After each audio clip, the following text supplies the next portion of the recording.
Habiendo leído la palabra del Señor ya en el capítulo 26, versículos 1 al 18, ya estamos casi terminando el libro de Hechos. Hemos aprendido muchas cosas. El Señor ha querido instruirnos respecto de muchas particularidades que aparecen en este texto.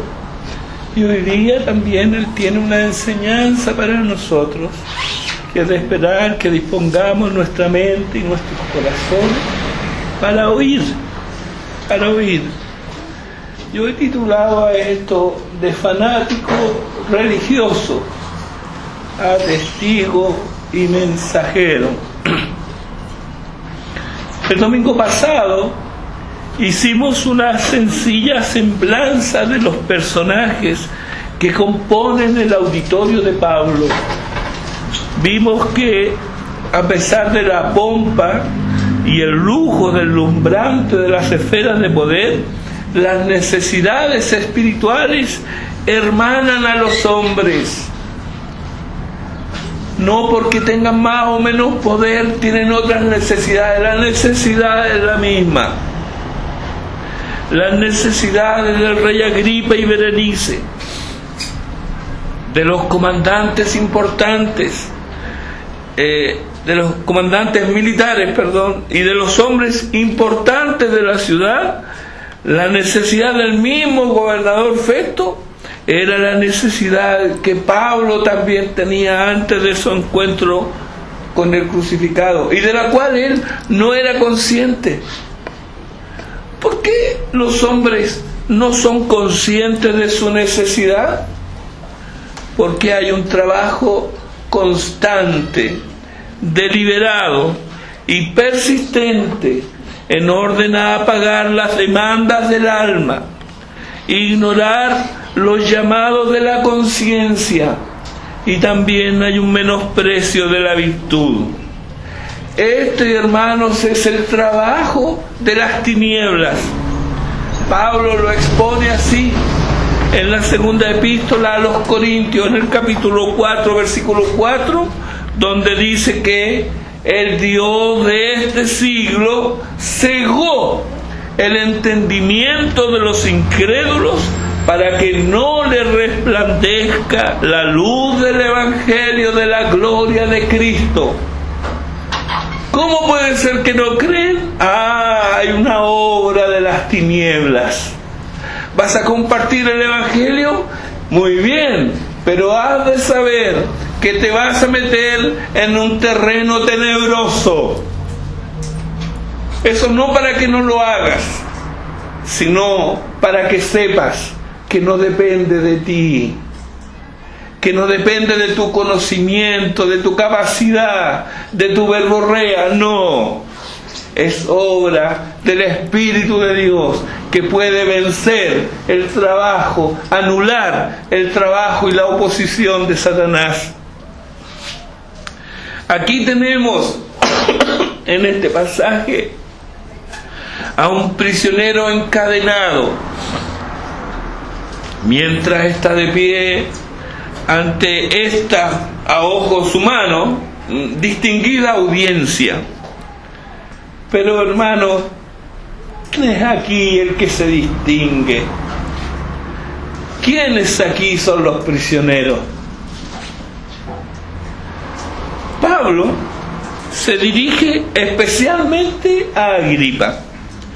Le habla con respeto, con gracia, dirigiéndose a él por su título y por su nombre.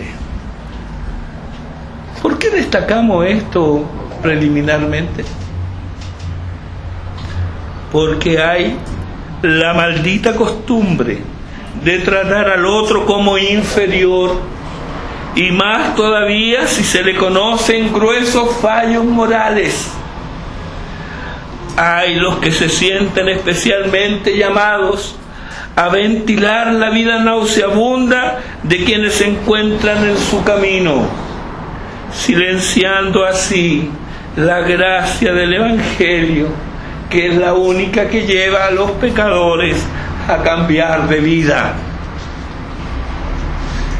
David Brainerd, él fue un misionero entre los nativos de Delaware a mediados del siglo XVIII. A la edad de 29 años, muy joven, luego de haber servido a Dios evangelizando a estos nativos, él fue llamado a la presencia del Señor. 29 años. Él escribió un diario publicado más tarde por Jonathan Edwards, y él en su diario, en muchas de las entradas de este diario, a él le vemos clamar. Él escribe el llanto y la oración por sus pobres indios. Literalmente, hermanos, él se enfermó y agonizó por ellos. Constantemente él clama a Dios para que libre a estos nativos de la esclavitud del pecado, para que, dejando las tinieblas de maldad, se vuelvan a Dios.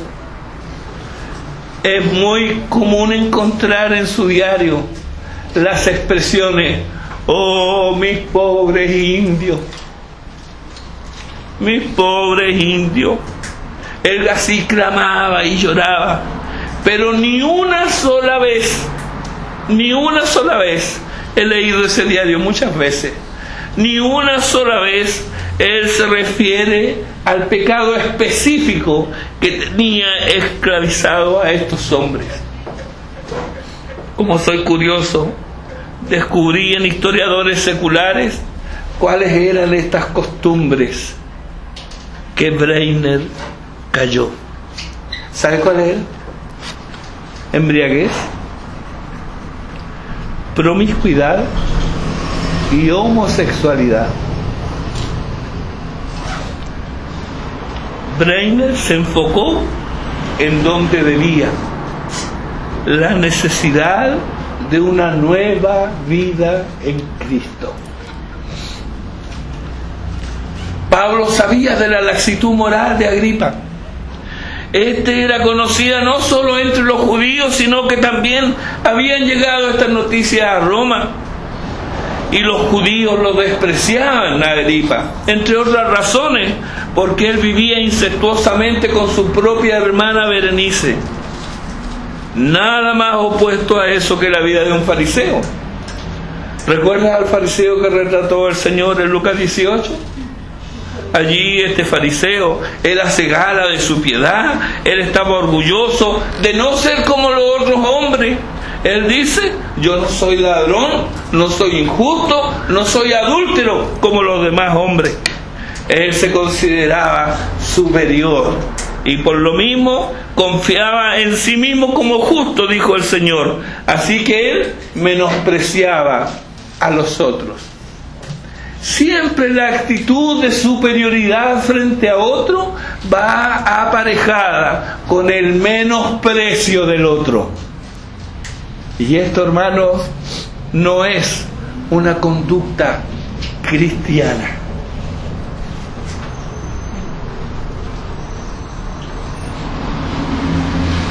Aquí tenemos a alguien dice que admite en el versículo 5, él dice: viví fariseo. Qué cambio, ¿verdad? Antes, ya desde lejos, Pablo le habría enrostrado a Agripa su particular pecado. Pero ahora, ¿quién era él? Pablo se consideraba a sí mismo no solo un pecador más, sino el que estaba a la cabeza de los mismos. 1 Timoteo 1:15 dice: palabra fiel y digna de ser recibida por todos, que Cristo Jesús vino al mundo, ¿a qué? A salvar a los pecadores, de los cuales yo soy el primero. Eso dista mucho de una superioridad moral frente a otro. no hay en Pablo atisbo ni asomo de superioridad, ni de menosprecio del prójimo. Agripa, Berenice, Festo y los demás, despojados de sus atuendos de autoridad, solo eran simples mortales que necesitaban oír el Evangelio. Pablo se propone demostrar que él no se había inventado una religión, sino que lo que él enseñaba y creía era la consecuencia lógica de creer las Escrituras. Resume así Pablo la razón de estar preso. En el versículo 6 dice: y ahora, por la esperanza de la promesa que hizo Dios a nuestros padres, soy llamado a juicio. Y otra vez en el versículo 7: por esta esperanza, oh rey Agripa, soy acusado por los judíos. En concreto, ellos no podían aceptar, para ellos era cosa increíble que Dios resucite a los muertos. Pero las pruebas estaban ahí, en las mismas escrituras que ellos debieran creer. En los ministerios de Elías y Eliseo encontramos resurrecciones. La doctrina de la resurrección salta a la vista en los libros de Job, en los Salmos y en los profetas. Al parecer, tanto tiempo de liderazgo sacerdotal impío, encabezado por los racionalistas saduceos, habían llevado aún a los fariseos a descreer de esta doctrina. Mire, por ejemplo, ahí en Mateo 22, versículo 23 y siguiente, un saduceo se acerca al Señor para plantearle un caso hipotético. En realidad, lo que él pretendía era dejar en ridículo al Señor, burlarse de él. Una mujer se había casado con un hombre, pero este murió. Luego esta mujer se casa con su hermano y este murió. Y se casa con su otro hermano y este murió. Y así se casó con los 7 hermanos. En la resurrección, ¿de quién será entonces ella?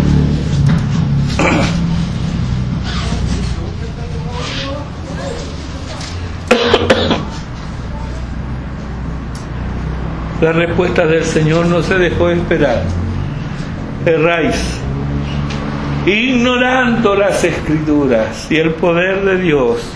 Los saduceos solo aceptaban la ley de Moisés, no porque creyeran especialmente en ella, sino porque ahí encontraban el fundamento a sus pretensiones sacerdotales. El resto de escrituras hebreas, los escritos, los profetas y los salmos, ellos no los consideraban. Ellos, movidos por una falsa piedad, decidieron qué aceptar y qué no aceptar de la palabra de Dios. Y déjame decirte que así se manifiesta la incredulidad aún en nuestros días, cuando los hombres deciden qué creer, qué es y qué no es palabra de Dios. Pero el alma piadosa podía leer Job capítulo 19, versículos 25 al 27. Yo sé que mi Redentor vive y que al fin se levantará sobre el polvo, y después de deshecha esta mi piel, en mi carne he de ver a Dios, al cual veré por mí mismo, y mis ojos lo verán, dice Job, y no otro. David en el Salmo 16, versículo 10, hablando proféticamente de este Mesías, dice: porque no dejarás mi alma en el Seol, ni permitirás que tu santo vea corrupción. Isaías en el capítulo 26, versículo 19, dice: tus muertos vivirán, tus cadáveres resucitarán. Despertad y cantad, moradores del polvo, porque tu rocío es cual rocío de hortalizas, y la tierra dará a sus muertos. Clarito. Daniel capítulo 12, versículo 2. Y muchos, dice Daniel, de los que duermen en el polvo de la tierra serán despertados. unos para vida eterna y otros para vergüenza y confusión perpetua. Oseas, capítulo 6, versículo 2, es una invitación a volverse a Dios. Y dice en el versículo 2, nos dará vida después de 2 días, en el tercer día nos resucitará y viviremos delante de Él. No podemos dejar de mencionar al profeta Ezequiel, quien en el capítulo 37 de su profecía, él nos relata ahí la visión del valle de los huesos secos. ¿Estos huesos vivirán? Señor, tú lo sabes. Claramente enseñada, hermanos, la resurrección. Pero ya en el Nuevo Testamento y con ocasión de la muerte de Lázaro, María expresa su creencia en la resurrección y dice en el Juan 11:24, creo que es Marta, yo sé que resucitará en la resurrección en el día postrero. Lo que los judíos creían en la resurrección, la creían para un tiempo postrero, pero Jesús era el cumplimiento de esa esperanza, y así se lo dice a Marta en Juan 11:25, yo soy la resurrección y la vida. El que cree en mí, aunque esté muerto, vivirá. Prueba de que Él era el cumplimiento de esa esperanza son las resurrecciones que Él mismo hace durante su ministerio. Pero la prueba final es su propia resurrección. Y esto es lo que la dirigencia judía no está dispuesta a creer, contra todas las evidencias. A Pablo no le extraña esta actitud, porque él también fue así, de negacionista y combativo. Los versículos 9 al 11 de Hechos 26 nos cuentan sumariamente a los extremos de fanatismo que llegó Pablo contra el nombre de Jesús de Nazaret, dice en el versículo 9, en todo lo que oliera, lo que dijera, lo que se asemejara, todo lo que se pareciera contra el nombre de Jesús de Nazaret, él iba y lo combatía. No se contentó con hacerlo solo en Jerusalén, sino que también, versículo 11, hasta en las ciudades extranjeras. Él, Pablo, era la punta de lanza de fanáticos religiosos que, ignorando la piedad y la misericordia, perseguían con crueldad a quienes con fe sencilla creían en el resucitado. Esta política del terror, instaurada por los sumos sacerdotes y los principales sacerdotes, resultaba, según ellos, una política sabia, astuta, práctica, porque con eso ellos podían mantener el buen orden del Estado, la dignidad de la religión que profesaban, como así también les servían para preservar la autoridad que tenían como Sanedrín. Pablo compartía, creía y apoyaba esta política y era su más ferviente exponente. ¿Qué le hizo cambiar? Él se encontró con el Jesús resucitado. El hecho de la resurrección ya no fue un argumento, estaba ahí, frente a él, y ahora era innegable. En los 3 relatos de la conversión de Pablo se destaca el hecho de la luz más imponente que la del sol al mediodía, tanto en Hechos 9 como en Hechos 22 y acá en Hechos 26 se destaca esto. Sin duda que esta luz era de origen sobrenatural, pero su manifestación fue una manifestación física. La luz realmente las vieron y en el caso de Pablo lo cegó. Sin embargo, esta luz descubrió la miseria moral, intelectual, emocional y espiritual de este fanático religioso. Se acabó entonces para siempre la locura, había llegado la luz. Ya nunca más persiguió a nadie, ni se vengó cuando lo persiguieron.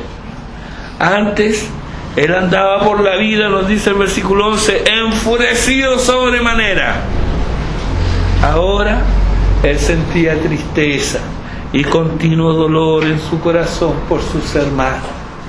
Y el amor de Cristo dice que lo constreñía a amarlos. La comisión que él se esforzó por recibir de parte de los principales sacerdotes y que lo había llevado a Damasco en cruenta carrera, había quedado ahora anulada por otra comisión muy distinta que provenía del Señor resucitado. La comisión que iluminó su mente, que amplió su visión. En lugar de tener esa preocupación obsesiva y estrecha por los derechos e intereses de Israel, fanatismo que le llevó a ser cruel y un hombre sanguinario, ahora esta visión le dio amor por el prójimo y le dio un mensaje amplio, tan amplio que beneficia no solo a Israel, sino que también, como Dios lo había determinado en un principio, a todo el mundo.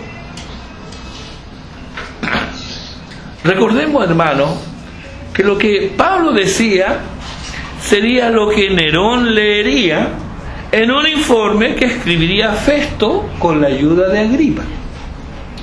Esto que pone Lucas es importante. Lo iba a leer Nerón. Entonces Pablo tiene que mostrar Agripa y quienes escuchaban ahora debían juzgar si la creencia cristiana contenía algo que pudiera llamarse traición. Este entonces es el mensaje y su objetivo. Esto es lo medular, es lo que más le importa a Pablo. ¿Qué es? En primer lugar, versículo 18, para que abra sus ojos, para que se conviertan de las tinieblas a la luz. Hermanos, ¿acaso esta no es una necesidad universal? En medio de nuestros problemas psicológicos, políticos, sociales, ¿verdad que anhelamos ver con claridad? ¿Cómo es que las personas insisten en ir por la vía rápida a la destrucción? ¿Por qué los pueblos apoyan y defienden ideas y proyectos que atentan contra ellos mismos? Y cuando esto fracasa, encuentran una solución peor. ¿Por qué es esto? Porque están en tinieblas. No saben. No piensan con claridad. Han reemplazado la justicia por el bienestar y la comodidad toma el lugar de la virtud. Para que abras sus ojos, para que se conviertan de las tinieblas a la luz. En segundo lugar, para que el mundo pase de la potestad de Satanás a Dios. ¿No es evidente, hermano, que el problema del mal no es individual? Tampoco este aparece cuando un grupo de individuos se conciertan para delinquir, aunque algunos quieran hacer esto con todas estas teorías conspirativas. Ninguno de nosotros inventó nuestra innata tendencia a hacer el mal. Sí, innata, viene con nosotros, en nuestro nacimiento. Tendencia natural a hacer el mal. En nuestro mundo opera un poder maligno que es mucho más que humano. Por supuesto, hermano, esto no excusa nuestro pecado, ni niega tu responsabilidad ni la mía. pero nuestro diagnóstico sería errado si dijéramos que esta situación de necia ceguera y perversidad sin fin que abate a nuestro mundo de injusticia y crueldad, empapándolo de sangre y de lágrimas, solo puede ser atribuido a las acciones torpes, mezquinas y ambiciosas de hombres y mujeres. No, hay algo más operando en el mundo. Satanás existe y él estimula, insinúa y esparce la maldad en la mente de los hombres. Él se mueve y es poderoso, nos dice el texto. Pero Dios es todopoderoso y tiene el poder para que nos libremos de él. Dios puede liberar al hombre de la potestad de Satanás de una manera que éste no puede lograr por su propio esfuerzo. ¿Acaso no lo intentaste antes? ¿No intentaste ser libre de esclavitud por tus propios medios? No conozco a nadie que no lo haya intentado. Dios puede liberar al hombre de la potestad de Satanás. En tercer lugar, Pablo dice, para que reciban perdón de pecados. La verdadera culpa sigue estando en la raíz de la angustia humana. Algunos pretenden ignorarla, otros minimizarla, y los hay que la niegan, pero ahí está. Si hay una innata tendencia a hacer el mal, ¿cómo tratamos la culpa de años pretéritos? ¿La culpa, la del año pasado? ¿La del mes pasado? ¿Cómo tratamos con la culpa de ayer? ¿Con la de hoy? Hace poco salió en la prensa el caso de una madre que se denunció después de años de haber dado muerte a su hijo enfermo, y le dio muerte junto con su otro hijo que le ayudó.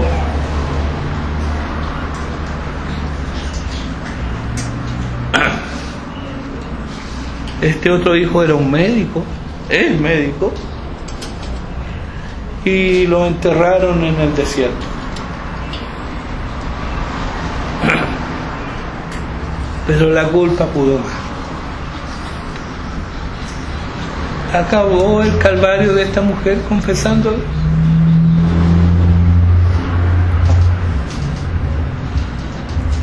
Pagará con prisión, pero eso no va a resolver su culpa. El secreto no lo resuelve. Los años transcurridos tampoco.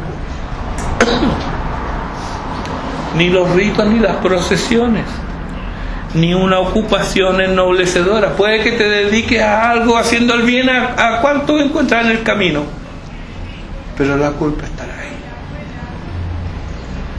Nada cambia la angustia humana a menos que encuentre un perdón verdadero, y ese perdón fue comprado con honor en la cruz de Cristo y está disponible para todo aquel que acuda al Calvario confesando sus pecados y creyendo que el sacrificio de Cristo fue en satisfacción por sus pecados. De otra manera, la culpa destruirá la paz mental, corroerá los demás valores, por nobles que estos sean, y sembrará dudas y oscuridad sobre el futuro. Necesitamos el perdón mucho más de lo que necesitamos el pan de cada día. Y por último dice Pablo, por la fe que es en mí herencia entre los santificados. Hemos de recordar, hermanos, que este mensaje no es mensaje de Pablo, tampoco es el mensaje de la iglesia. Este mensaje no tiene su origen en la iglesia. Este es el mensaje de Cristo. Y Cristo dice que por la fe en Él tenemos herencia entre los santificados. Los hombres desean trascender, pero sin importar los bienes que tengan, los recursos que posean, lo inteligentes que sean, la posición social que ocupen o la fama que les siga, ellos morirán y nada podrán llevarse consigo. Los antiguos faraones y otros intentaron llevarse algo o parte de sus tesoros al morir, pero todo fue en vano. Siglos más tarde se hallaron sus tumbas, a veces profanadas y en otras intactas. Nada pudieron llevarse. 1 Timoteo 6:7 dice: porque nada hemos traído a este mundo y sin duda nada podremos sacar. Pero tengo por la fe en Él una herencia eterna. Primera de Pedro, capítulo 1, versículos 3 y 4. Mire cómo lo expresa Pedro. Él dice: bendito el Dios y Padre de nuestro Señor Jesucristo, que según su grande misericordia nos hizo renacer para una esperanza viva por la resurrección de Jesucristo de los muertos, para una herencia incorruptible, incontaminada e inmarcesible, reservada en los cielos para vosotros. Muchos hay que recibir una herencia, la dilapidan así, pero esta herencia, hermanos, está reservada para nosotros y nos dice que es incorruptible, no se corrompe, es incontaminada, no se puede contaminar, y es inmarcesible, no se marchitará, estará ahí siempre fresca. Esta herencia eterna no es para el más allá. Podemos disfrutarla por la fe en Él aquí y ahora. Esta herencia es entre los santificados. Ningún no santificado puede disfrutar de ella. Los impíos no la poseen, solo los santificados. Y en ellos el anhelo de santidad es primordial, por cuanto Dios es santo y demanda de los suyos santidad. Será vanagloria, un engaño, pensar que tenemos esa herencia sin que los ojos sean abiertos para salir de la potestad de Satanás y volverse a Dios. Es una quimera pensar que se tiene esa herencia si los pecados no han sido perdonados, porque no hay confesión ni arrepentimiento. Este es el objetivo del mensaje que debía evaluar Agripa. Pero cada uno de nosotros debe sopesar el mismo mensaje, porque no es exclusivo para el pueblo judío, sino que es para toda nación, tribu, lengua y pueblo. Tus ojos deben ser abiertos. Tú te debes convertir, debes salir de la potestad de Satanás. Y déjame decírtelo una vez más, no lo puedes hacer por ti mismo. Debes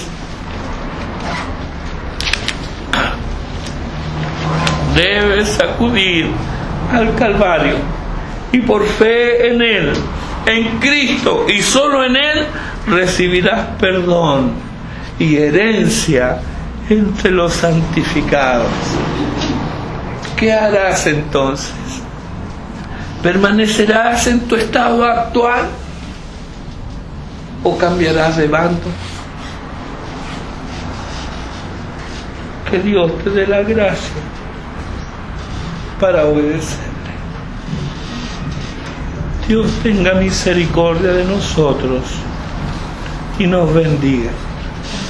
Haga resplandecer su rostro sobre nosotros, para que sea conocida en la tierra su camino, y en todas las naciones la salvación del Señor.